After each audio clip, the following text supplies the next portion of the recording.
All right, interest rates are pretty high right now, at least where they were compared to a couple years ago. They're pretty high right now. We're seeing interest rates at over 7%, some as high as the low 8%, especially for investment loans.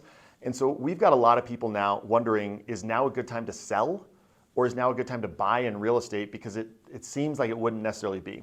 So one of the best tools that we work with all of our clients, both on the sales side and on the buy side, is what's called a rate buy down. Often called a 2-1 buy down or a 3-2-1 buy down. What that means is that for the first 2 years, so for example, if the interest rate today is 7.5%, well then in year one, that buy down means that you're going to get a rate of 5.5%. Year two, it's going to jump up to 6.5%. Year three, it's back to 7.5% where the rates are currently. Now, according to all the economists out there, we're starting to see signs that by middle of next year, especially before the elections, the Fed is going to start decreasing interest rates again. The reality is they can only stay so high for so long before things start breaking. Either people start losing their properties, affordability issues. So right now, what's really interesting is that over the last 3 to 5 years, it's probably one of the best times for a buyer to buy because they actually have more options on the market. Believe it or not, even though inventory is low, buyers have options because they're not flying off the shelf.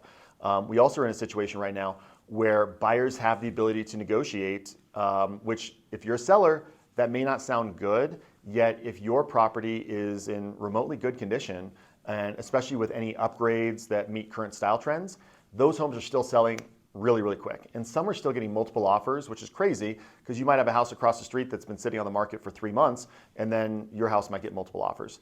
So from a seller's perspective, no one cares about price as much as they do about purchasing amount for the monthly payment when it comes to the buyers. Unless they're a cash offer, which most homes right now are selling with a loan. We're still seeing anywhere from 60 to 80% of homes to sell with a loan. If you're a seller and you want to get your home sold, one of the best ways to do that, besides getting it fixed up, besides making it look gorgeous, besides pricing it well, is offering out a 2-1 buy down.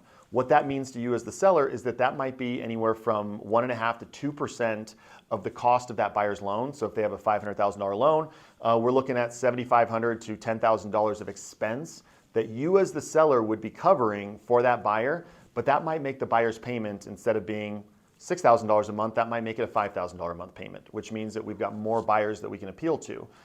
And a $10,000 credit is better than doing a $25,000 price reduction if it gets your home sold.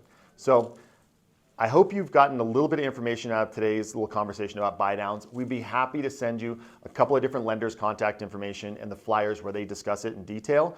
But this is something that's really key if you're a seller or if you're a buyer in today's market, especially while interest rates are elevated the way they are, knowing that there's a very strong chance that a year from now, we're going to be in a different interest rate environment.